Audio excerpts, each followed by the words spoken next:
राजकीय वर्तुळातून एकनाथ खडसेंचं राजकीय भवितव्य अधांतरी असल्याचं दिसतंय। एकनाथ खडसे ना भाजपमध्ये आहेत ना राष्ट्रवादी एसपी मध्ये आहेत। एकनाथ खडसेंची अस्वस्थता त्यामुळे पाहायला मिळते, हातबलथा सुद्धा दिसून येते। एकेकाळी मुख्यमंत्री पदाचे दावेदार असलेले एकनाथ खडसे सध्या कोणत्या पक्षात आहे हे त्यांनाही सांगता येत नाहीये। भाजप प्रवेश झाला होता पण तो होऊ दिला नाही अशी खंत एकनाथ खडसेंनी बोलून दाखवली। तर विधानसभा निवडणुकीच्या तोंडावर राजकीय उपेक्षितपणा त्यांना आणखी अस्वस्थ करू लागलाय।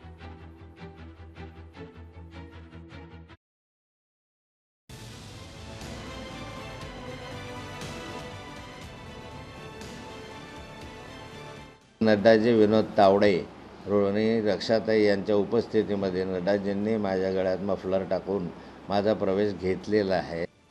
एकेकाळी महाराष्ट्राचे महसूल मंत्री राहिलेले आणि मुख्यमंत्री पदाच्या शर्यतीत राहिलेल्या एकनाथ खडसेंचं पॉलिटिकल करिअर अधांतरी आहे। एकनाथ खडसे धड राष्ट्रवादी शरद पवार पक्षात नाहीत, धड भाजपमध्ये नाहीत। भाजपमधील त्यांच्या विरोधकांमुळे त्यांचा भाजप प्रवेश होऊनही ते भाजपवासी झालेले नाहीत। एकनाथ खडसे नेमके कोणत्या पक्षात हे गेल्या 6 महिन्यांपासून स्पष्ट झालं नाही। वेटिंगवर थांबलेले एकनाथ खडसे आता निर्वाणीवर आले।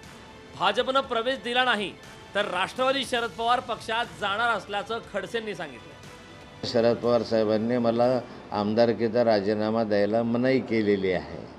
अशा स्थितीमध्ये मी आज आहे, पण मी काही दिवस आणखी भारतीय जनता पार्टीची वाट पाहिल, तर माझा मूळ पक्ष नाही तर राष्ट्रवादी आहे तो जॉईन करून मी परत राष्ट्रवादीमध्ये उत्साहानं काम करेल। एकनाथ खडसे ज्या आपुलकीच्या प्रतीक्षेत आहेत तशी आपुलकी भाजप प्रदेशाध्यक्ष चंद्रशेखर बावनकुळेंनी दाखवली। एकनाथ खडसे हे आपलेच नेते आहेत असं वक्तव्य बावनकुळेंनी केलंय। मला वाटतं खडसे साहेब हे भारतीय जनता पार्टीमध्ये 35-40 वर्ष त्यांनी काम केलं आहे। आता लोकसभेमध्ये त्यांनी भाजपच्या उमेदवाराकरता काम केलं आहे, पण खडसे साहेब हे भारतीय जनता पार्टीसोबत राहतील असं वाटतं।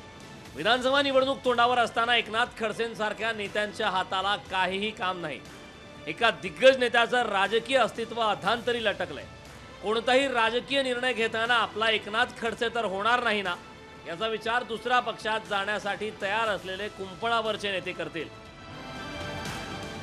सुमित देशमुख, लोकशाही मराठी, जळगाव।